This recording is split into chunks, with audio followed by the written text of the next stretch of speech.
The rain hadn't stopped for hours. It trickled down the cracked window of Maple Hollow's oldest thrift store, painting the glass in trembling silver threads. Inside, Emma Walker stood still, her fingers brushing the edge of a dusty glass cabinet as though it were an altar. Her eyes locked onto a single object nestled among chipped bracelets and tangled chains, a silver earring, shaped like a tiny spoon, no larger than the tip of her thumb. It glinted under the flickering fluorescent light, strangely untouched by time. $1, the elderly shopkeeper said with a smile. No pair, but some things are more powerful alone. Emma blinked. It's a spoon. Maybe, the woman replied with a shrug. Or maybe it's a story waiting to be told. Emma hesitated. She had exactly $2 left in her wallet, enough for a loaf of bread and some instant coffee. But her hand moved before her mind could argue, and a minute later, the earring rested in her palm, strangely warm to the touch. Later that night, with the storm still tapping against her apartment windows, Emma sat in silence at her kitchen table. The room smelled faintly of old onions and quiet despair. She hadn't cooked in months, not since she dropped out of culinary school after her mother's death. Grief had settled like dust over her heart. Life had become measured in bills and cheap meals, in silence and solitude. On a whim, she clipped the earring onto her left ear. A sudden warmth bloomed in her chest. She frowned, reaching for the pantry without knowing why. Her hands moved with a grace she didn't remember having, measuring lentils, slicing garlic, tossing in lemon zest and rosemary. There was no recipe, no plan. Just instinct. Within an hour, the apartment smelled like her mother's kitchen. The aroma was so familiar, so deeply comforting, it brought tears to Emma's eyes. She tasted the stew. And the world shifted. It wasn't just good. It was alive. It was healing. She stared at the empty spoon in her hand, and then at her reflection in the darkened window. Somewhere deep inside, a light flickered on for the first time in years. Maybe it was magic. Or maybe, just maybe, it was hope finally finding its way home.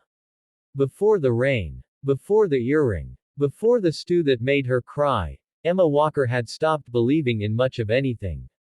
She once dreamed of becoming a chef known not just for technique, but for cooking that meant something. Her mother used to say, "Good food isn't about impressing people, baby. It's about healing what they don't know is broken." That philosophy had shaped Emma's world. At age 12, she made grilled cheese with herbs from the windowsill garden and served it like a five-star meal. By 21, she was top of her class at the local culinary school in Central Virginia, halfway through planning a community kitchen project with her mom, Margaret. Then everything unraveled. Margaret had gone in for what was supposed to be a simple outpatient procedure, nothing major, they said. But a complication during recovery stole her away overnight. No warnings. No final words. One day Emma was taste testing a peach tart with her, and the next, she was staring into the blank wall of a hospital corridor, clutching a cold paper coffee cup and a grief that didn't know where to go. Bills piled up quickly after that. Her mother had no life insurance, and what little savings they had evaporated into funeral costs and hospital debts. Emma left school, sold her knives, and took the first job she could get, waiting tables at a bland diner off the highway. Her apron always smelled of fryer oil, her hands cracked from scrubbing too many plates. Every night she came home to a silent apartment above the Maple Hollow post office. The space still held shadows of her mom, an old floral couch, the faded recipe cards on the fridge, an untouched tea kettle, but the warmth was gone. Her stove collected dust. Her cookbook stayed closed. Food, once a joy, became a ghost. And then there was Alex Reed. They barely knew each other back then. He owned a restaurant 2 blocks away called the Fork and Fern. A little rustic spot that had seen better days. Emma had eaten there once with her mother, a birthday dinner when money was tight, but Alex had quietly comped their dessert after hearing it was a special occasion. She remembered how kind he was back then. Kind in a quiet, wounded way, like someone who knew how fragile people could be. After losing his own father 2 years earlier, Alex had inherited the restaurant and all its debts. His staff had dwindled. His customers faded. But he refused to close, clinging to the place like it held a heartbeat. Emma passed the fork and fern on her walk home every night. Lights dim, chairs stacked, Alex usually bent over a counter alone. She never went in, not until the earring. After her unexpected stew that rainy night, she packed a container of it the next morning and carried it through the rain to his restaurant. She didn't know why. Maybe it was nostalgia. Maybe it was her mother whispering in her heart. Or maybe it was the first real kindness she'd felt in a long time, something the world was missing, and something she wanted to give back. Alex opened the door, surprised. "I'm not selling it," she said, embarrassed to even be there. "I just made this. And it made me think of you. Your place, I mean. The night you gave us that lemon cake." He blinked, clearly trying to remember. "It was my mom's birthday," she added softly. Recognition flashed in his eyes. He accepted the container and took a bite while she stood awkwardly in the doorway. The look on his face made her heart catch. "This tastes like home," he said finally. They talked that night, leaning against the counter as the storm passed. She learned about his fears, how he felt like he was letting his father down. How he sometimes wondered if anyone still believed in the healing power of food. She told him about her mother. About the recipe cards. About how she hadn't cooked in over a year. When she left, she felt lighter, like the conversation had been another kind of meal. Something nourishing. For the first time in a long time, Emma went to bed without dread curling in her chest.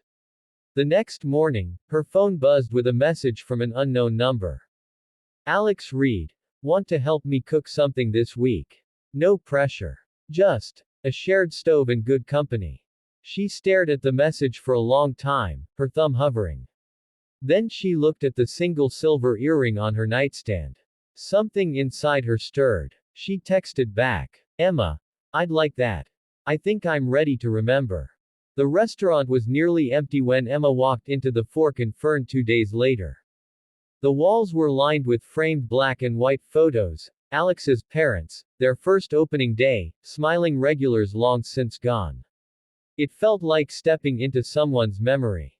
Alex stood behind the prep table, sleeves rolled up, a smudge of flour on his cheek. He smiled when he saw her, and something in his expression, some quiet mix of relief and hope, made Emma feel like she had just come home. "You really came," he said. "I said I would." He led her to the kitchen, which smelled like thyme and browned butter. Emma instinctively touched the silver earring clipped to her left ear, her talisman, her silent guide. As soon as her fingers brushed it, she felt a small surge of warmth in her chest. Not magic, exactly. But something more than memory. Something like confidence. They worked in tandem, like two hands of the same clock. Emma chopped shallots, sautéed mushrooms, added nutmeg to a cream sauce without tasting. Her movements were fluid, intuitive. The smells rising from the pots brought her back to a place she thought she had lost forever. Her mother humming over a pan, the dance of flavors coming together like music. Alex watched her with fascination. "You cook like it's personal," he said. "It is." They didn't talk much as they worked. There was no need. The kitchen spoke for them, the sizzle of oil, the clatter of ladles, the low hum of the oven. Hours passed like minutes. When they were done, they plated the dishes, herb chicken with lemon tarragon jus, roasted root vegetables, and a pear tart with almond glaze. Alex looked at it all, then at her. "Would you stay for dinner? Just the two of us?" She nodded. They sat in the small dining nook near the window, sharing the meal as if it were a holy ritual. When Alex took a bite of the chicken, he closed his eyes. "Emma," he said softly. "This tastes like forgiveness." She looked down, her throat tightening. "I didn't know if I could ever cook again. After Mom, it felt like everything I loved just turned into pain." Alex leaned closer. "But you are cooking. And it's beautiful." The words settled over her like a warm blanket. Then he said the thing that changed everything. "What if we reopened this place together? Not a full relaunch. Just a trial. One night a week. A community dinner. Pay what you can. Like what your mom wanted. We cook. People come. Maybe that's how we heal. Emma blinked, her heart thudding. You'd do that with me. Emma, he said, his voice quiet but steady, you reminded me why I started this. And I think, maybe you needed someone to remind you, too. It wasn't a grand declaration. It wasn't a romantic gesture wrapped in fireworks. It was kindness. Quiet, honest, and life-altering. She stared at him for a long time, then reached out and placed her hand on top of his. The weight of loneliness lifted just a little. That night, as she walked home, rain began to fall again. Gentle this time. Soft enough to feel like a blessing. Emma paused beneath the awning of the thrift store where she'd found the earring. The shop was dark, the window empty. No lights. No open sign. No trace of the elderly woman who had sold her that single piece of silver. She tilted her head, uncertain. Was the shop ever really there? She touched the earring again. It pulsed warm against her skin. Magic or not, it had brought her back to the stove, and to something even more precious, human connection.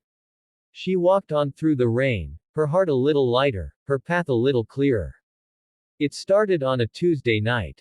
The chalkboard sign outside the Fork and Fern read, Community Table Night, pay what you can. Everyone welcome. No reservations needed. At first, no one really believed it.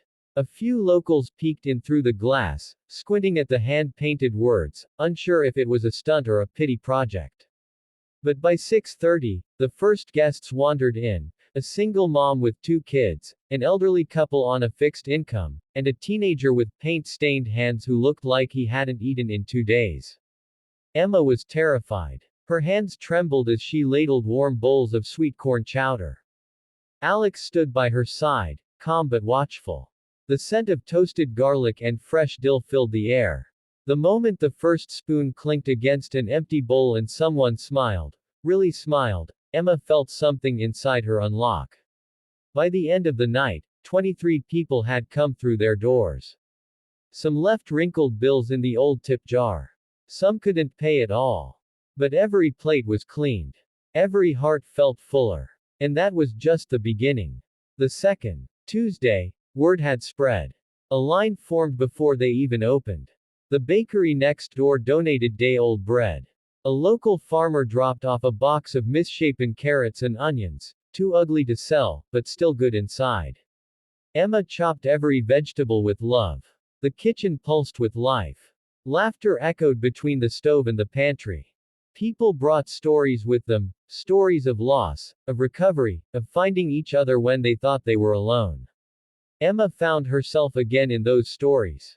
She wore the silver earring each night they cooked. It had become her quiet promise to her mother, and to herself. And then came the night everything changed. A woman walked in near closing, soaked from the rain. She looked about 50, with a tired face and a gentle smile. Emma brought her a bowl of potato leek soup and a small slice of cranberry bread. You remind me of someone, the woman said softly as she ate. Emma smiled. A good someone, I hope. My daughter. She was a chef too. Lost her way for a while. Grief, it's a heavy coat to wear. Emma paused, stunned. Mine too. I lost my mom last year. The woman looked up. Then maybe this place found us both. Later that night, as Emma washed dishes under a stream of hot water and lemon soap, Alex came to stand beside her. He held a crumpled envelope someone had left in the tip jar. Inside was a note. This meal reminded me I'm not invisible. Thank you. I had planned not to be here tomorrow. But now, maybe I'll stay. Emma stood frozen, her breath caught. She looked at Alex, who nodded. You did that, he whispered. We did. In the weeks that followed, the ripple widened.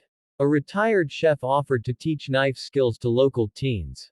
A grocer began donating near-expired goods.